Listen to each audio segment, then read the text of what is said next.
My dear student, welcome to online class. बच्चों, आज मैं आपको बताने जा रहा हूँ टेंस।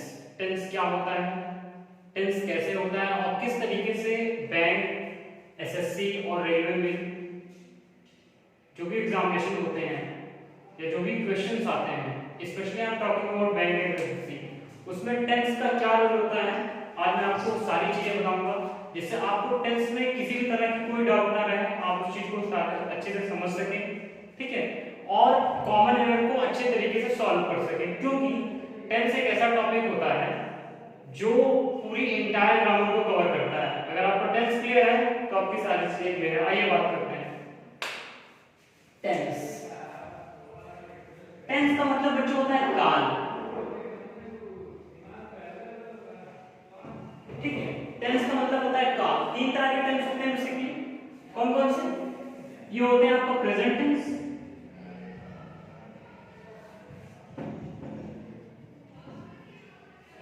पास्ट टेंस और future tense.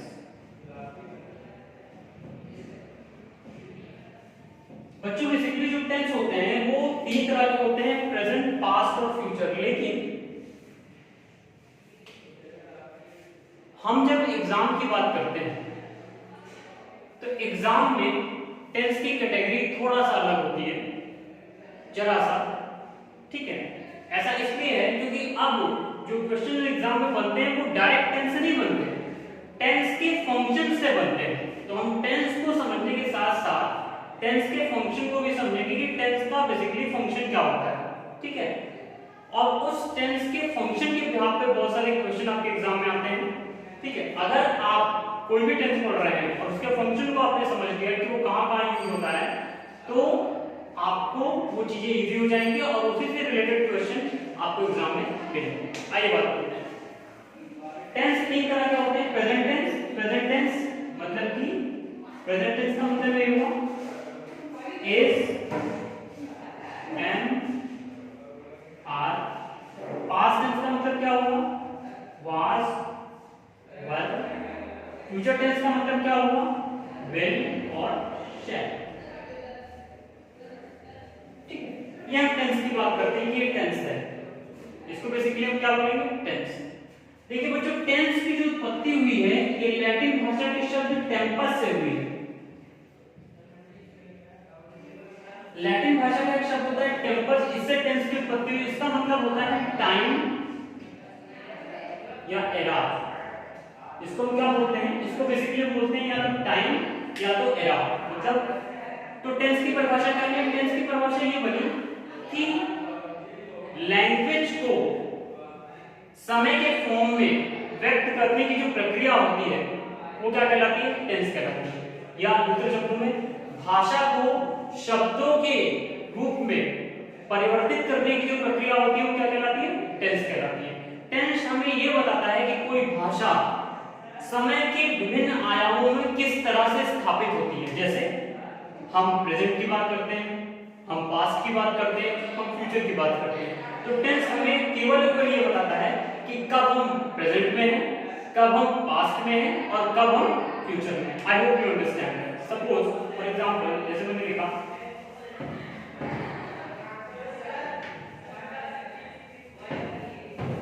Present tense,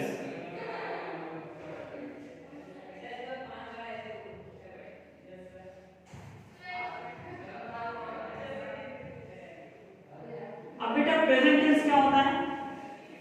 present tense वर्तमान, इसमें हेल्पिंग वर्ब आती है क्या? इज, एम, आर, आई। जैसे मैंने बोला I am the captain of this team. मैंने बोला I am the captain of this team. मैंने बोला she is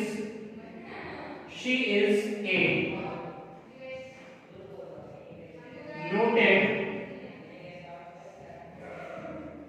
politician. I am the captain of this team. She is a noted politician. We are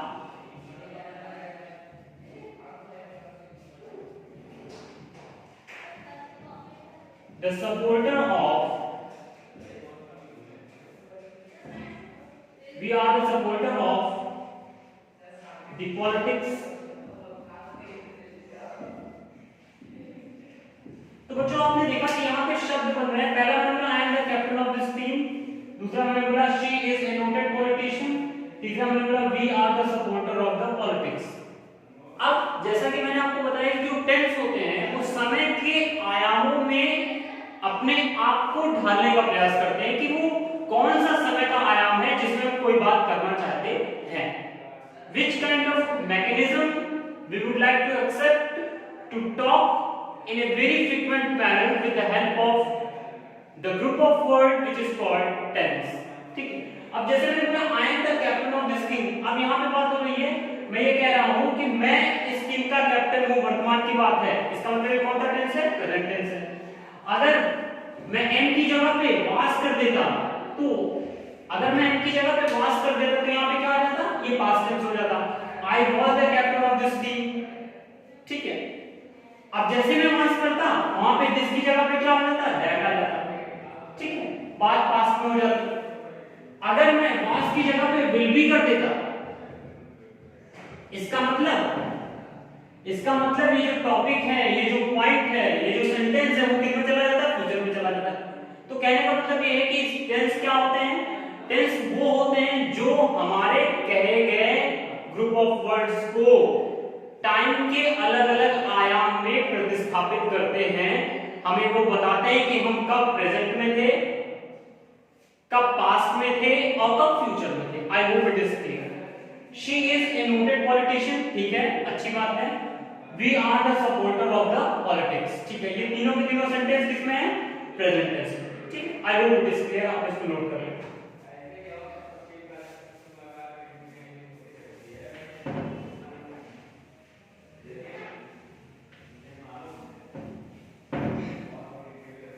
बच्चों आपने जाना कि tense क्या होता है। सिंपली टेंस प्रेजेंट भी होता है, पास्ट भी होता है, फ्यूचर भी होता है। लेकिन जब हम तैयारी करते हैं किसकी? बैंक की, जब हम तैयारी करते हैं किसकी? एसएससी की, तो इस तरह के एग्जामों को देने के लिए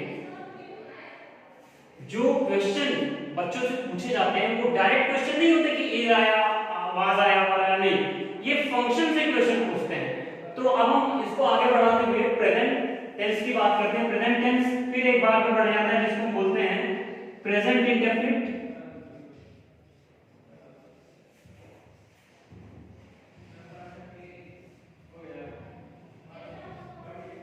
टेंस।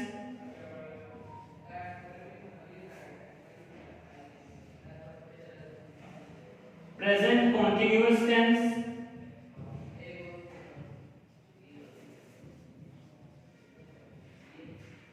प्रेजेंट परफेक्ट टेंस,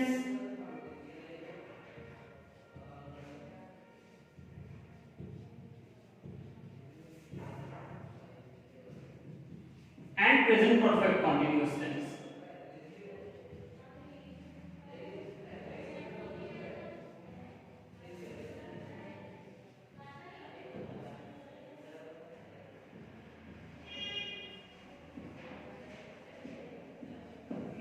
बच्चों जब इसकी बात करते हैं तो प्रेजेंट टेंस चार भागों में बढ़ जाता है। Present indefinite, present continuous, present perfect, present perfect continuous. अब ध्यान लीजिए प्रेजेंट इंडेफिनिट में जो वर्ब लगती है, बेसिकली आप जान लीजिए जो हेल्पिंग वर्ब लगती है वो होती है आपका डू या डज। प्रेजेंट कॉन्टिन्यूअस में जो लगती है वो लगती है is, am, are plus verb की आईएनजी फॉर्म।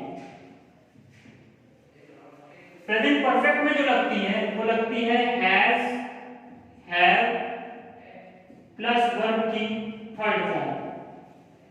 और प्रेजेंट परफेक्ट कॉन्टिन्यूअस में जो लगती है वो होती है आपका हैज बीन,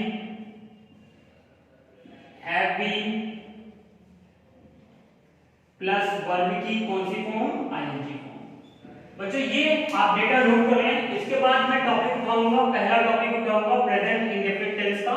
इसको डिटेल में डिस्कस किया जाएगा कि प्रेजेंट इंडेफिनिट टेंस क्या होता है, प्रेजेंट इंडेफिनिट का प्रयोग हम कैसे करते हैं।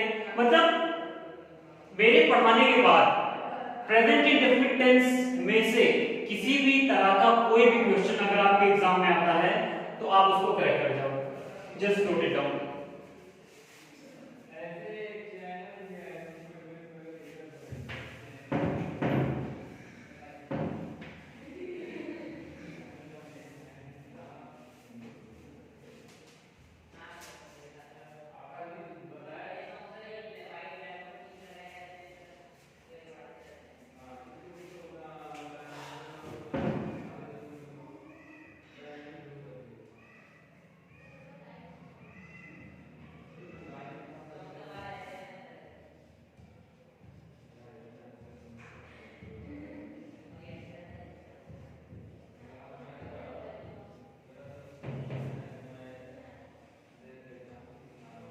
Present indefinite tense. देखो बेटा प्रेजेंट इंडेफिनिट टेंस की बात करें तो दो भागों में बढ़ जाएगा। पहला होगा एक्टिव वॉइस में, दूसरा होगा पैसिव वॉइस। ठीक है, क्योंकि आपको दोनों लेके चलना है, लेकिन हम इस पे चर्चा नहीं करेंगे, हम केवल आपको इनिशियल नॉलेज देंगे, आगे इसके बारे में चर्चा होगी।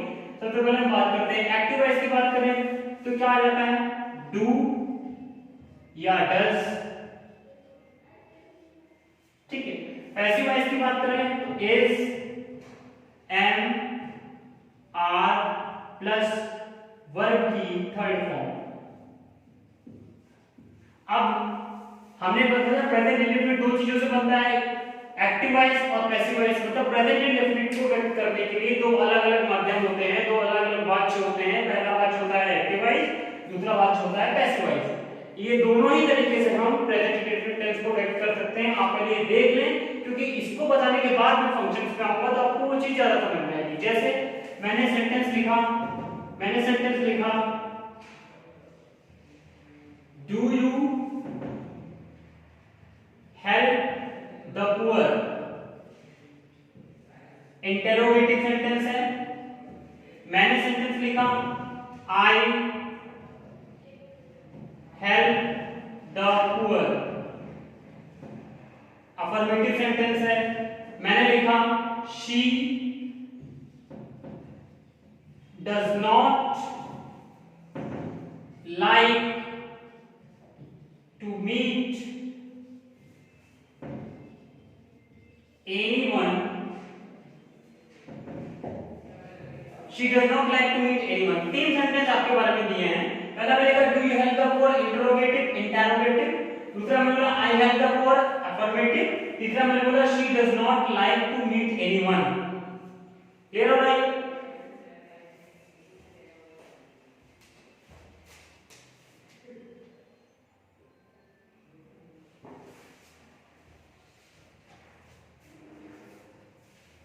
तो बेटा जब हम ये सेंटेंस लिखा हमने तो ये तीनों सेंटेंस किसमें है, एक्टिव वॉइस में है। अब इनका पैसिव देखिए, do you help the poor. अब इसका जैसे हम पैसिव बनाएंगे तो इसका पैसिव आप देखते जाइएगा, are the poor helped by you, पहला स्टेटमेंट। दूसरा I help the poor are helped by me. तीसरा she does not like to meet anyone. जी आपने बोला are the poor helped by you, the poor are helped by me. पहले आपने बोला कि do you help the poor, क्या आप गरीबों की मदद करते हैं, पहला सेंटेंस। क्या गरीबों की मदद आपके द्वारा की जाती है, passive voice are the poor help by you. आपने बोला आई हेल्प द पुअर, मैं गरीबों की मदद करता हूं, गरीबों की मदद मेरे द्वारा की जाती है, the help the poor are help by me. I think ये चीज आपको क्लियर हो गई। ये जो सेंटेंस का पार्ट है ये बेटा एक्टिव वॉइस में, ये सेंटेंस का पार्ट है, ये पैसिव वॉइस में। इसको आप नोट डाउन कर लीजिए।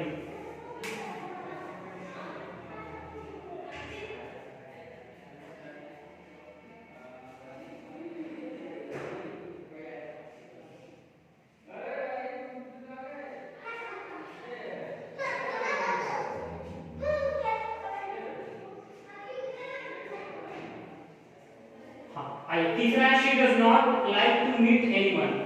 तो इसका passive verb to meet anyone is not liked by हर।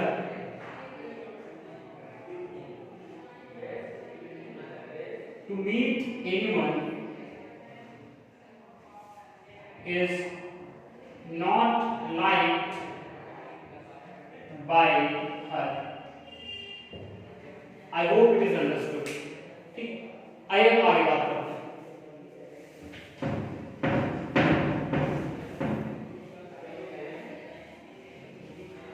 अब हम बात करते हैं बेटा, अब हम आपको बात करने जा रहे हैं प्रेजेंट इंडेफिनिट के बारे में। फंक्शन क्या क्या होते हैं, कहां कहां पे प्रेजेंट इंडेफिनिट टेंस का प्रयोग होता है और कैसे हम प्रेजेंट इंडेफिनिट टेंस का प्रयोग करते हैं, कैसे उससे क्वेश्चन बनते हैं, सारी चीजें आप डिस्कस करेंगे। आइए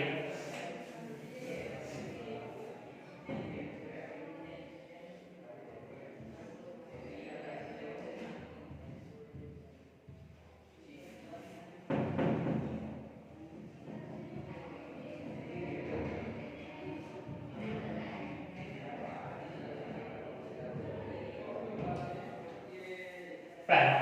दूसरा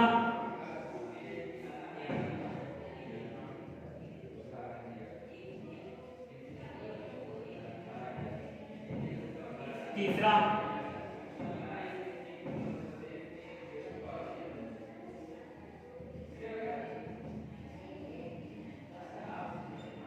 चौथा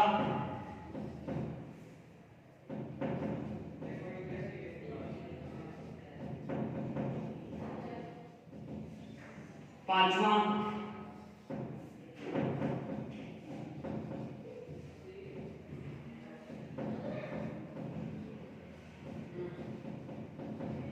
छठा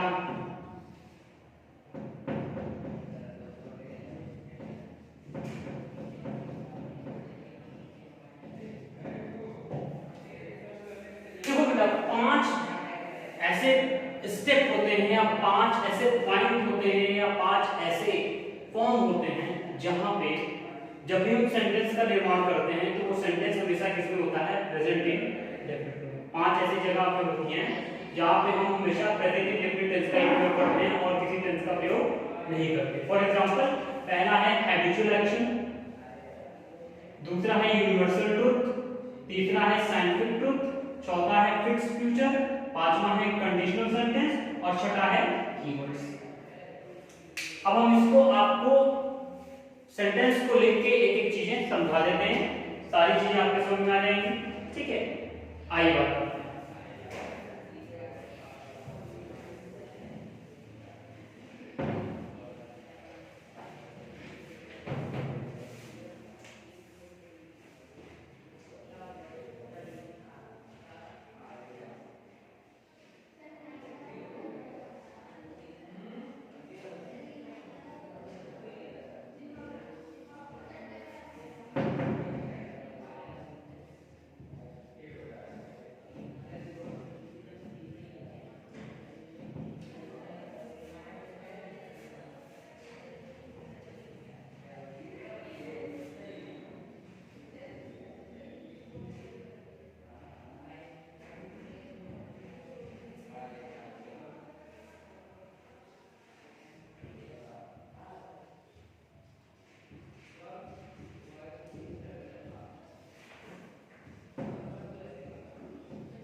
आइए बात करते हैं ये कहाँ पे प्रेजेंट इंडेफिनिट टेंस का यूज हो रहा है और इन सेंटेंस में क्या करती है। ध्यान से देखिएगा।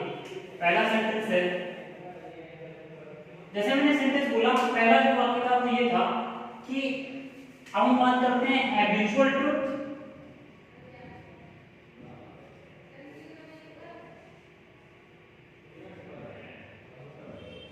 ठीक है,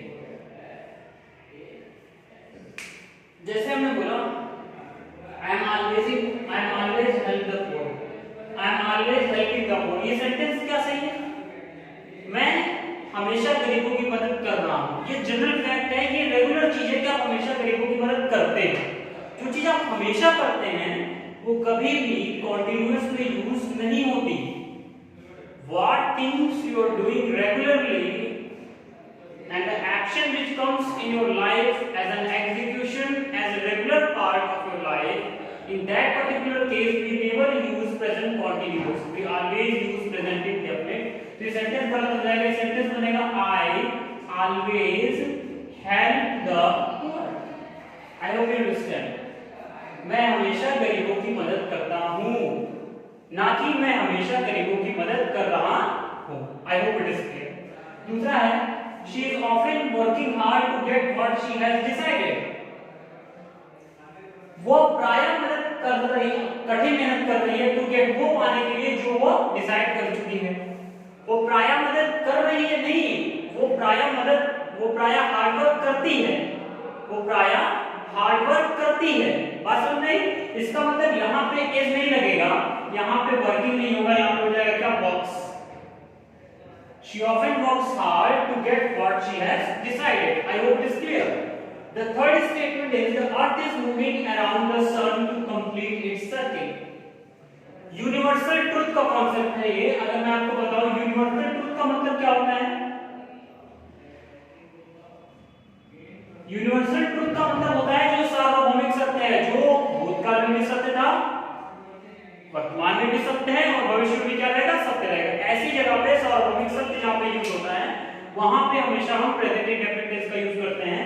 तो the earth is moving around the sun to complete the circle. नहीं, the earth moves around the sun. जैसे आप बोलेंगे तो ये चीज करते हैं कि यहां पे क्या हो जाएगा? Moves. I hope it is clear. चौथा, truth is sitting upon the voice of the common man. मरता हुआ व्यक्ति कभी झूठ नहीं बोल रहा है कि मरता हुआ व्यक्ति कभी झूठ नहीं बोलता, ये उसकी हैबिट है, वो कभी झूठ नहीं बोलता, सत्य है ये अपने आप में परम सत्य है कि झूठ नहीं बोलता। इसका मतलब किसमें होगा? Truth sits upon the voice of the common man. Clear है? पांचवा देखिए, people in India are speaking Hindi while people in America are speaking English. जो जनरल फैक्ट होते हैं, जो जनरल ट्रुथ होते हैं, वो हमेशा किस में यूज होते हैं? प्रेजेंट इंडेफिनिट में। जैसे हमको कहना हो कि अमेरिका के लोग इंग्लिश बोल रहे हैं जबकि इंडिया के लोग हिंदी बोल रहे हैं, नहीं, ये जनरल ट्रुथ है। जनरल ट्रुथ है तो हम बोलेंगे अमेरिका के लोग इंग्लिश बोलते हैं जबकि इंडिया के लोग हिंदी बोलते हैं। ठीक है, हमने बोला पीपल इन इंडिया, आर कटा, स्पीकिंग कटा, क्या बन गया बेटा? स्पीक, ये के। People in India speak Hindi while people in America speak English. I hope it is clear. ये जनरल फैक्ट था, इसलिए किसमें आया? Present indefinite. पांचवा, I will help you if you will accept my demands to work with me. Conditional sentence बेटा जब आता है, ध्यान से देखिएगा, जब कंडीशनल सेंटेंस की बात होती है तब जो शब्द कंडीशन के साथ लगा हुआ है, जो भी वाक्य कंडीशन के साथ लगा हुआ है, उसमें कभी भी विल का प्रयोग नहीं होगा। वो हमेशा आता है किसमें? Present indefinite. तो क्या हो जाएगा? I will help you if you accept my demand to work with me. I hope it is clear. आगे बढ़िए, इसको आप लोग नोट डाउन कर लीजिए, इसके बाद मैं आगे बढ़ता हूं।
बच्चों फिर दूसरा सेंटेंस है,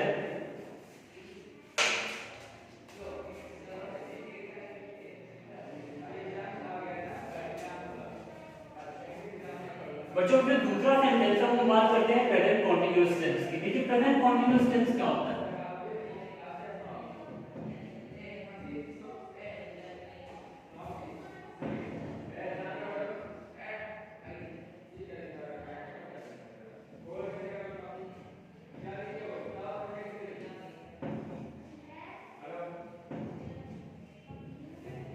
देखो बेटा, प्रेजेंट कॉन्टिन्यूअस टेंस का प्रयोग वहां होता है जहां पे हम कोई काम एक्चुअल में उस पर्टिकुलर टाइम में कर रहे होते हैं या उस मोमेंट ऑफ टाइम में कर रहे होते हैं। अगर पर्टिकुलर टाइम में कर रहे होते हैं या मोमेंट ऑफ टाइम में कर रहे होते हैं तो इसको चार कैटेगरी में बांट दिया जाता है। पहला देखिए, पहला होता है action going on,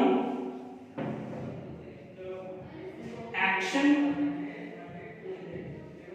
going on at the time of speaking.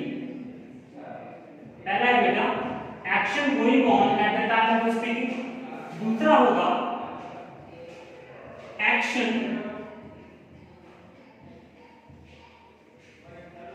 which is not going on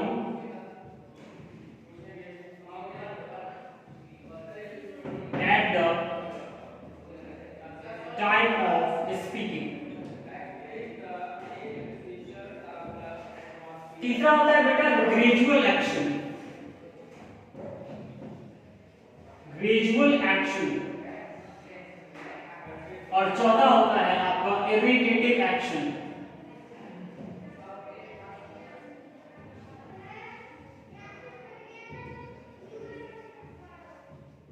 चार कैटेगरी में डिवाइड होता है, आप इसको देख लीजिए। पहला है एक्शन, बोलते समय यदि कोई काम हो रहा है, जारी है, तो कंटिन्यूअस में आएगा। अगर बोलते समय काम नहीं जारी है लेकिन उस मोमेंट ऑफ टाइम में, उस मोमेंट ऑफ पल में, उस समय में आपको काम करना है तो भी कंटिन्यूअस। अगर कोई काम धीरे धीरे हो रहा है तो भी कंटिन्यूअस, और अगर इरिटेटिव एक्शन है तो भी कंटिन्यूअस। चार जगह ऐसी होती हैं जहां पे हम हमेशा प्रेजेंट कॉन्टिन्यूअस टेंस का प्रयोग करते हैं। आइए बात करते हैं।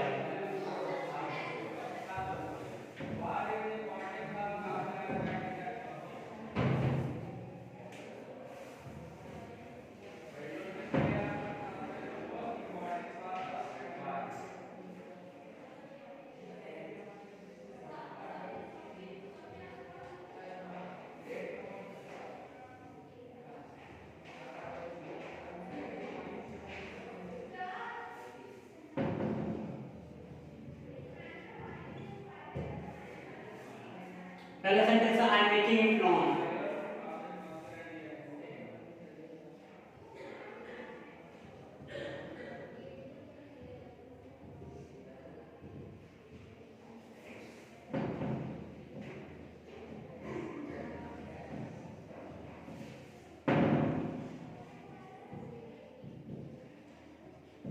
दूसरा है बेटा she is writing a letter to her father, वो एक पत्र लिख रहे अपने फादर को। ठीक,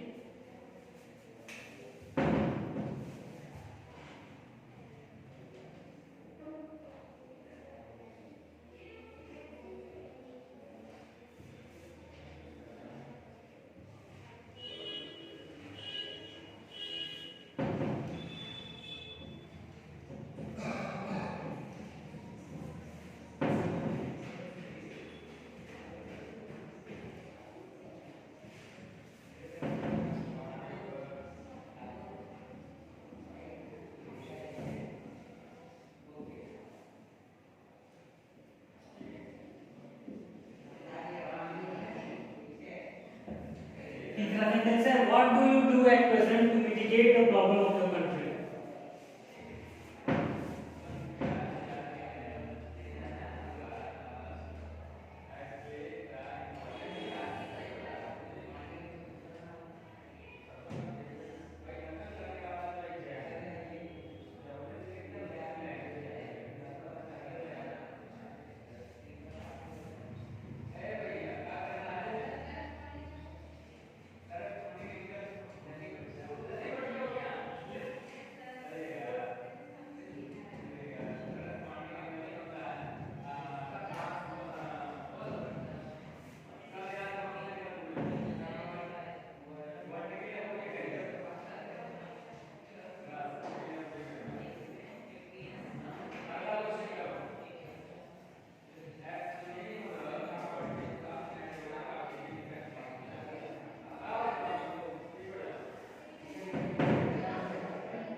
particles increase these days in a very fast manner.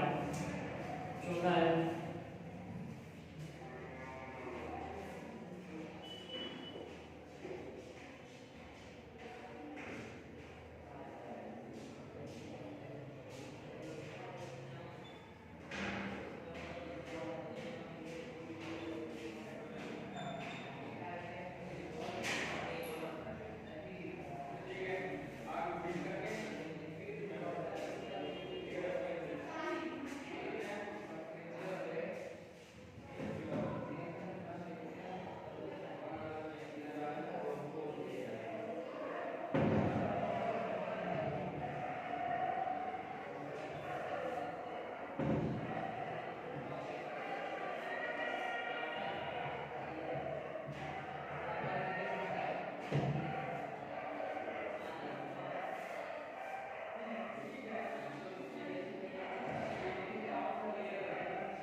देखिए बेटा, पहला सेंटेंस है I am making a plan, मैं प्लान बना रहा हूं। ये उस समय वो बंदा को प्लान बना रहा है।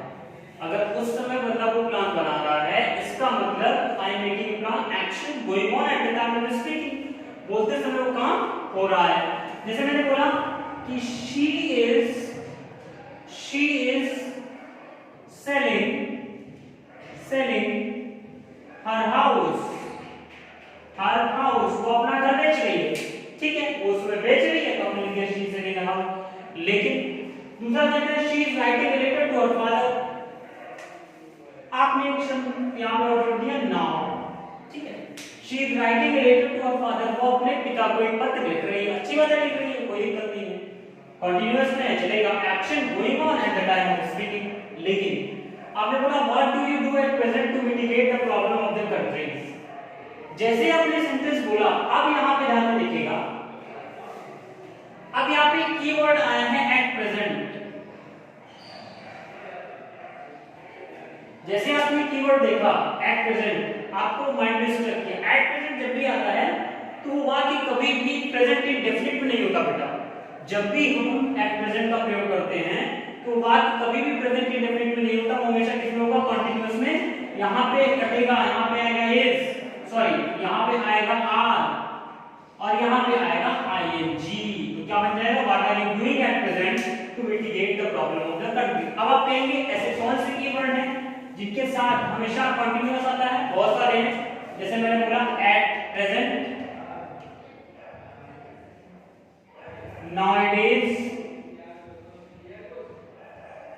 these days, ये जो कीवर्ड्स होते हैं कुछ, इनके साथ ज्यादातर या तो प्रेजेंट कंटीन्यूअस आता है या तो क्या होता है, पास्ट कंटीन्यूअस आता है, कभी भी प्रेजेंट इंडेफिनिट का प्रयोग नहीं होगा। क्योंकि जब भी कीवर्ड यूज होते हैं उसका मतलब ये होता है कि काम हो तो रहा है लेकिन बोलते समय नहीं हो रहा है, उस मोमेंट ऑफ टाइम में वो काम आप कर रहे हैं। जैसे आपसे किसी ने पूछा इस समय आप क्या कर रहे हैं, आपने बोला कि मैं इन दिनों कहानी लिख रही हूं, मैं इन दिनों कहानी लिख रही हूं, इसका कदापि ये मतलब नहीं हुआ कि उस समय लिख रही हूं eight the time of speaking. इसलिए ये जो कीवर्ड है ये जब भी यूज होंगे तो वहां पे क्या यूज होगा, प्रेजेंट कंटीन्यूअस या पास्ट कंटीन्यूअस टेंस। तीसरी बात करते हैं, the prices of the food article increase these days in a very fast manner, ठीक है। अब भाई इन दिनों फूड आर्टिकल के प्राइस बहुत ज्यादा बढ़ते हैं कि बढ़ रहे हैं, बढ़ते हैं कि बढ़ रहे हैं, बढ़ रहे हैं। जैसे हम लोग बढ़ रहे हैं, यहाँ पे इंक्रीज हटेगा, यहाँ पे क्या आएगा, आर इंक्रीजिंग, क्या आ जाएगा बेटा, यहाँ पे आ जाएगा आर और आर के बाद क्या आ जाएगा, increasing. I hope it is understood. चौथा है why do you always tease me without any reason. जब आप किसी को टीज करने का काम करते हैं या इरिटेट करने का काम करते हैं, ध्यान से देखिएगा जो मैं कहने जा रहा हूं, मैं ये कह रहा हूं कि जब आप किसी को टीज करने का काम करते हैं या इरिटेट करने का काम करते हैं या अनॉय करने का काम करते हैं या कोई ऐसी एक्टिविटी करते हैं जिससे उस व्यक्ति को आपत्ति हो, तो ऐसे सेंटेंस भी किसमें बोले जाते हैं, प्रेजेंट कंटीन्यूअस टेंस में। जैसे आपने बोला why do you always tease me without any reason, why are you always, sorry do की जगह पे क्या आएगा बेटा, are you always teasing, TEASING, why are you always teasing me without any reason? I hope it is clear. This is all about the concept of present continuous tense, present continuous tense has been categorized in the form of the normal speaking so that the student can easily understand about it. It has been classified into 4 parts. The first part is action going on at the time of speaking. The second part is action which is not going on at the time of speaking. The third part gradual action, and I did not discuss here. The fourth part is keywords. Keywords means some keywords are used with the help of which we can easily identify whether the given sentence is in the form of continuous or in the form of present indefinite. So now the keywords are at present, nowadays and these days. इसको आप लोग note कर लें.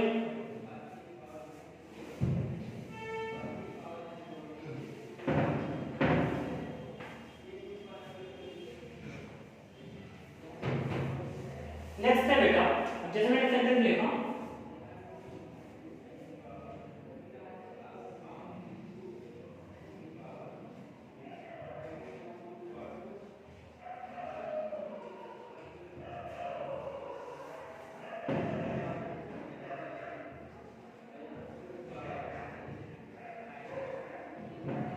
Sentence है she is becoming poorer and poorer.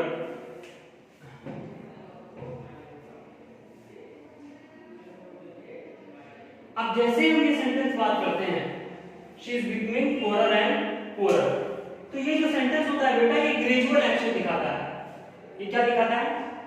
Gradual action दिखाता है. यहाँ पे हमेशा कौन सा टेंस यूज होगा? यहाँ पे हमेशा यूज होगा कॉन्टिन्यूअस टेंस. इसका मतलब ये सेंटेंस पूरी तरीके से क्या है? सही है.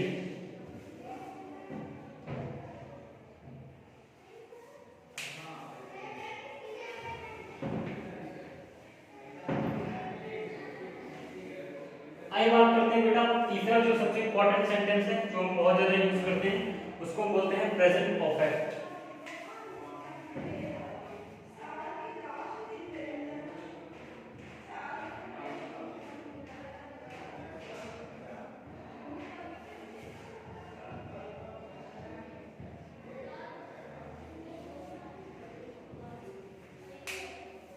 फिर वही बात आ गई कि आखिर प्रेजेंट परफेक्ट होता क्या है, आखिर हम प्रेजेंट परफेक्ट का प्रयोग क्यों करते हैं. ठीक है, और प्रेजेंट परफेक्ट होता है तो प्रेजेंट परफेक्ट और पास्ट इंडेफिनिट में अंतर क्या होता है. ठीक है, ये सारी चीजें हम आपको इसी चार्ट के थ्रू बहुत ही अच्छे माध्यम से समझाएंगे ताकि वो चीजें आपको ना भूलें. इसके बाद इसका जो मेन कॉन्सेप्ट है वो समझा देगा. ये बात ध्यान से देखिएगा.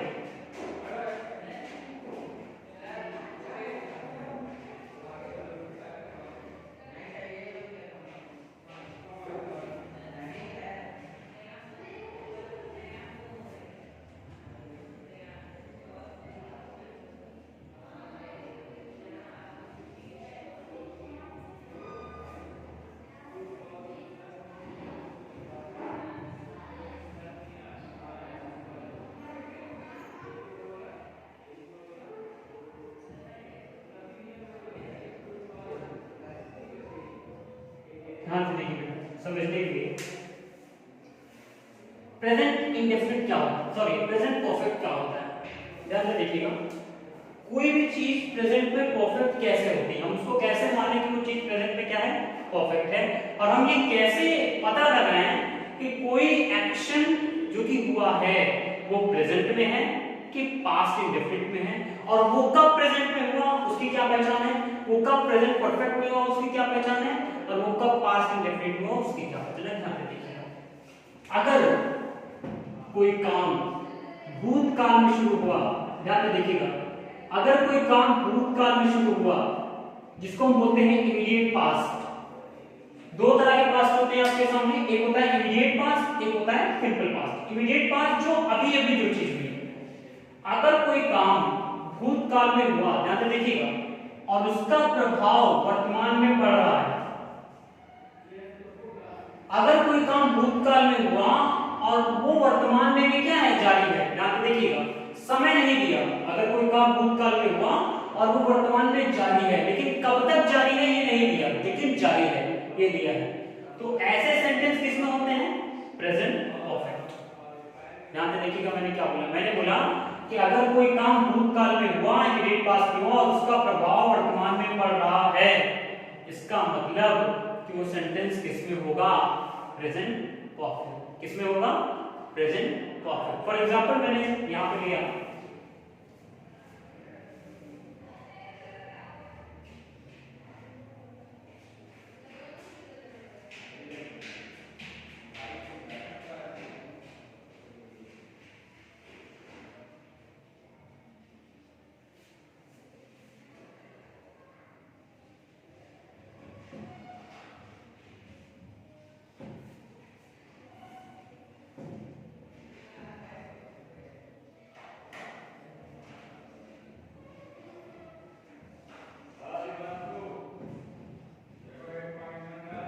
सेंटेंस है आई have recently bought a house. मैंने अभी अभी एक घर खरीदा है, मतलब अभी अभी घर खरीदे का मतलब मैंने तुरंत नहीं खरीदा, मैंने खरीदा इमीडिएट पास्ट में। उसका वर्तमान पीरियड क्या पड़ा कि वो घर मेरे पास है। मैंने घर खरीदा इमीडिएट पास्ट में, लेकिन उसका प्रभाव क्या पड़ा बेटा? उसका प्रभाव ये पड़ा कि वो घर अभी मेरे पास है। इसका मतलब वो सेंटेंस किसमें होगा? Present perfect. किसमें होगा? Present perfect. बात समझ में क्लियर हो? ध्यान से देखिएगा दूसरा सेंटेंस। अगर कोई काम इमीडिएट पास्ट में है, फिर से मैं बोलने जा ध्यान सुनिएगा। अगर कोई काम इमीडिएट पास्ट में शुरू हुआ और वो वर्तमान में भी वो काम क्या है बेटा? जारी है। वर्तमान में भी वो काम जारी है, लेकिन कब तक जारी है ये नहीं दिया। वो इंडेफिनिट रूप से जारी है वर्तमान में, वो खत्म नहीं हुआ है, अब भी जारी है, तो वो भी काम किसमें होता है? Present perfect tense. ध्यान से देखिएगा, जैसे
ध्यान से देखिए,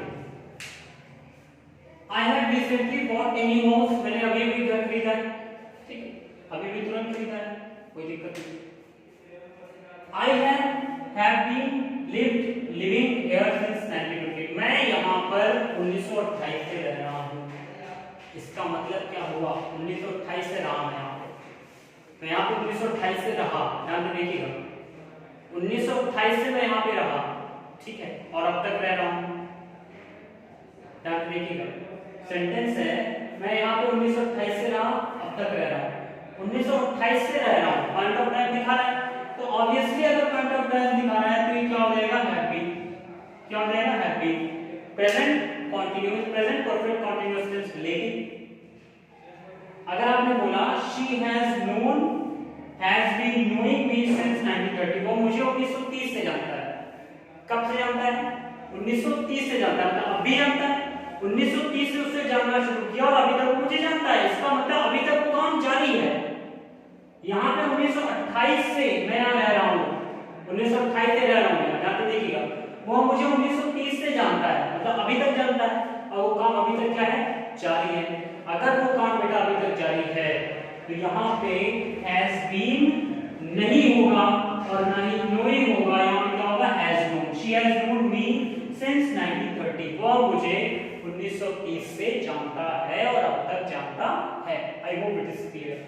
this is all about present perfect. Note it down.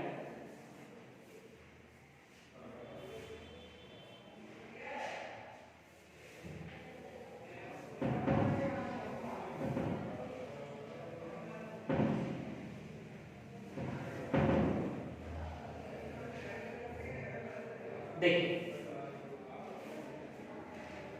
Present perfect tense का प्रयोग बेसिकली वहां पे किया जाता है जहां पे टाइम ना हो, जहां पे टाइम का भाव ना हो वहां पे हम प्रेजेंट इंडेफिनिट का प्रयोग करते हैं। जहां पे टाइम का भाव होता है वहां पे हम जहां पे टाइम नहीं दिया रहता वहां पे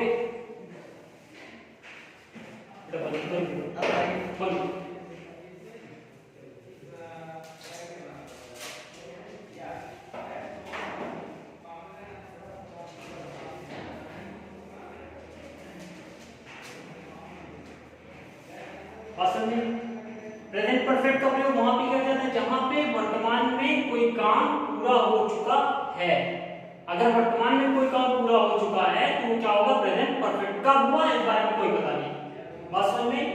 अब ध्यान से देखिएगा, जैसे मैंने सेंटेंस देखा कुछ कीवर्ड होते हैं, जैसे मैंने लिखा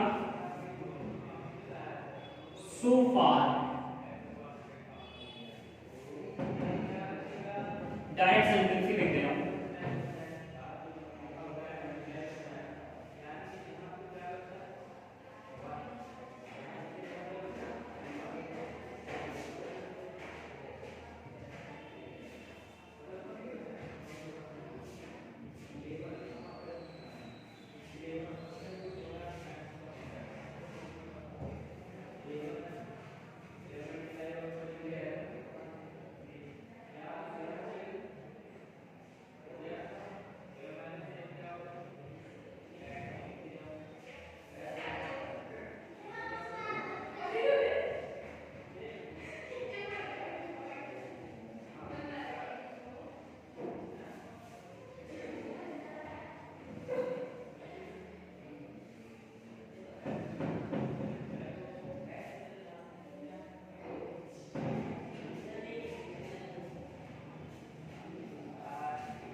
बस होने वाला है, बस होने वाला है, बस खत्म होने वाला है। कितनी देर लगेगा? 10 से 15 मिनट। क्लास 4 बजे है। बस क्या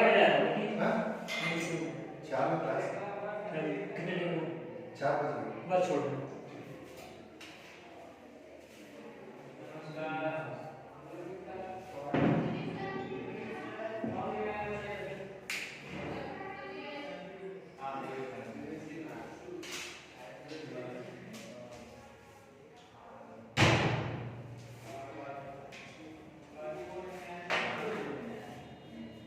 I didn't see him so far।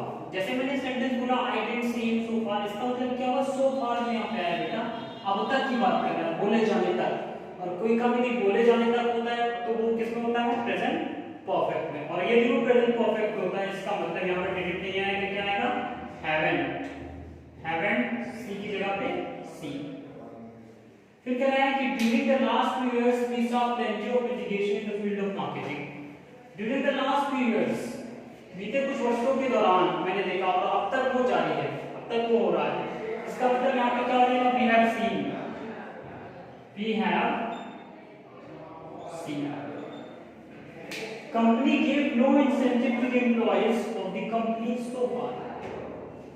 so far अब तक company has given, has given, company has given। The government lately announced to provide many facilities to the poor। The government lately शब्द जैसे है, इसका मतलब क्या हो जाएगा? यहाँ पर तुरंत आएगा क्या? has। Government has lately announced to provide many। अब many यहाँ पे नहीं आता, ऑब्जेक्टिव केस के प्रोनाउन में एक एरर है, ध्यान दीजिए। many की जगह पे आएगा plenty of। plenty of। I hope it is clear, इसको नोट डाउन करिए।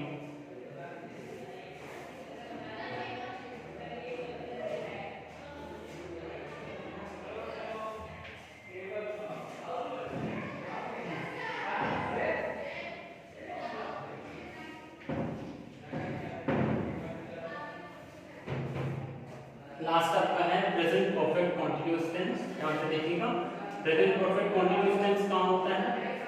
प्रेजेंट परफेक्ट कॉन्टिन्यूअस टेंस का मतलब होता है कोई काम भूतकाल में शुरू हुआ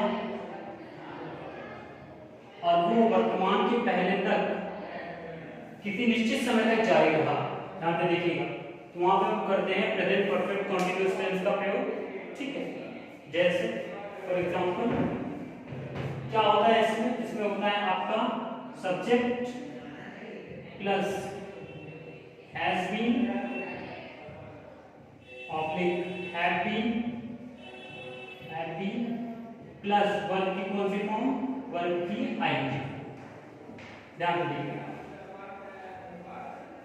और इसके साथ दो चीजें आती हैं, एक आता है सिंस, एक आता है फॉर। सिंस क्या दिखाता है बेटा? सिंस दिखाता है पॉइंट ऑफ टाइम, और दिखाता है पीरियड ऑफ टाइम। सिंस दिखाता है पॉइंट ऑफ टाइम और दिखाता है पीरियड ऑफ टाइम। ठीक है, आइए इसको नोट कर लीजिए। जैसे फॉर एग्जांपल मैंने लिखा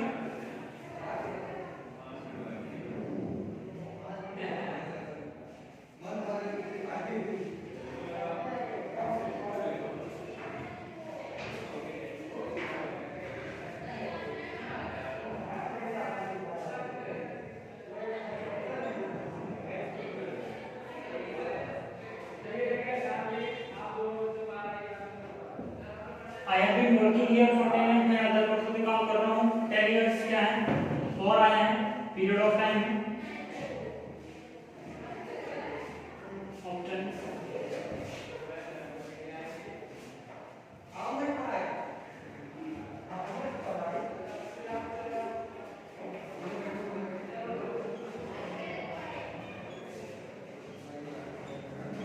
दूसरा है She has been living here since Monday। Monday से रह रही है, कब से रह रही है? मंडे से पॉइंट करना। I hope it is clear।